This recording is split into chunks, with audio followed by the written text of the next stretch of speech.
In this video I will show how I made a sketchbook from loose paper sheets and a book cover I found beautiful. It didn't go very well, but the finished piece is still functional and beautiful. The project is overall easy if you don't make the same mistakes I did, and I will describe them as I go. You'll need a book cover you like. Just cut out the book pages from it first. Your desired paper, you can choose from whatever fits your needs, like watercolor or sketch paper. You'll need scissors, a ruler, binder clips, glue, and a thread and needle. You start off by checking the size of the paper and the book cover. If the paper is too big, you can cut it later, as I'll show. You start off by folding the sheets in half. You can mark the center first and fold it, but I did it the lazy way by getting the corners together and just folding it like that. I used a ruler to make a strong indentation. Repeat for all necessary paper. If your paper is not too thick, you can fold two in half at the same time.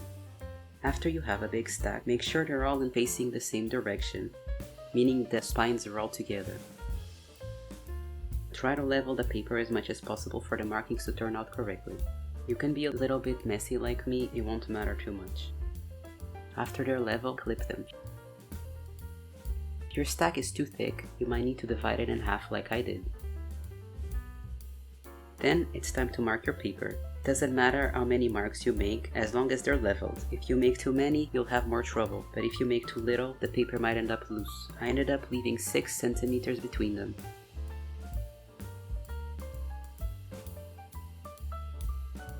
When I added the two stalks together, the lines didn't match, so I just roughly fixed it. It doesn't need to be perfect.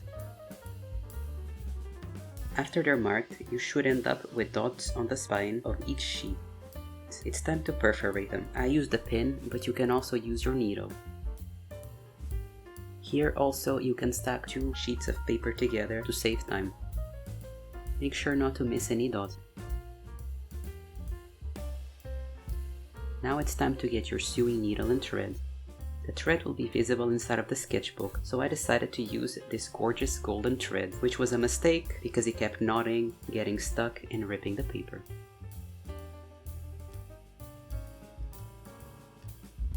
I burned the tip of it to make it lay flat, but it still didn't. Now grab your first sheet, open it, and look at it from the back.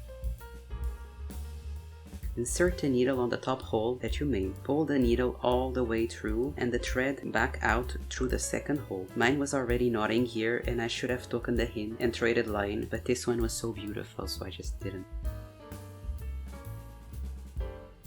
Then pull it back through the third hole and back out through the next. You basically want to alternate in and out. Be careful not to rip the pages with too much pressure.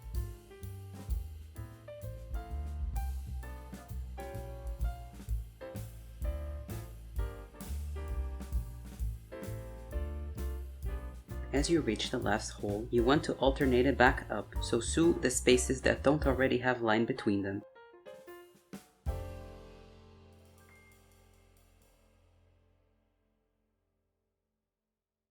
In the end of this page, you want the line to look continuous on both sides, the front and the back.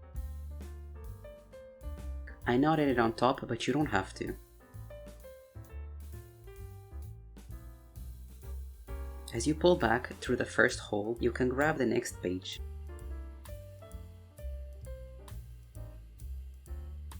You go back in through the top hole and get out through the second. As you get out, you knot it to the previous line from the previous page.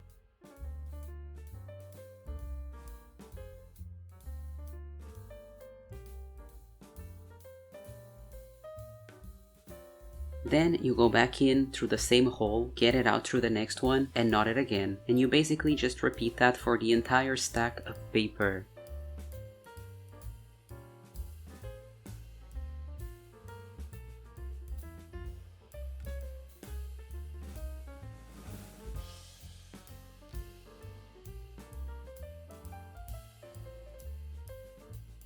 When you run out of line, just rethread it and start again from the last knot. This part took me 2 hours, as it was my first time.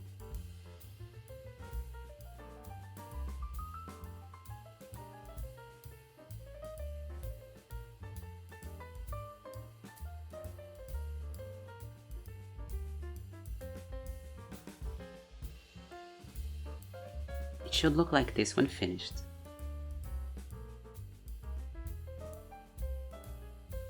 Now grab your glue and cover the spine with it. I left it to dry between papers, which I don't recommend as it stuck a little bit, so plastic sheet or silicone mat would be more appropriate. With some weight on top. Let it dry thoroughly, mine took around 2 hours also. You can now prepare your cover. I choose some random paper with a pattern. You can pick whatever you like photos or a magazine. I cut it to size and glue it on the inside dimensions of the cover.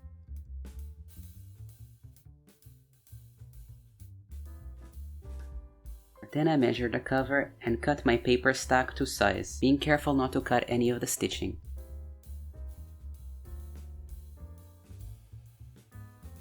If you need to cut it, protect the surface you're doing it on or you'll scratch it.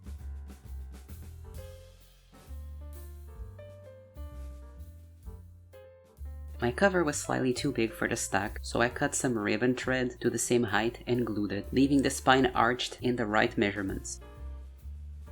Hold it while it dries.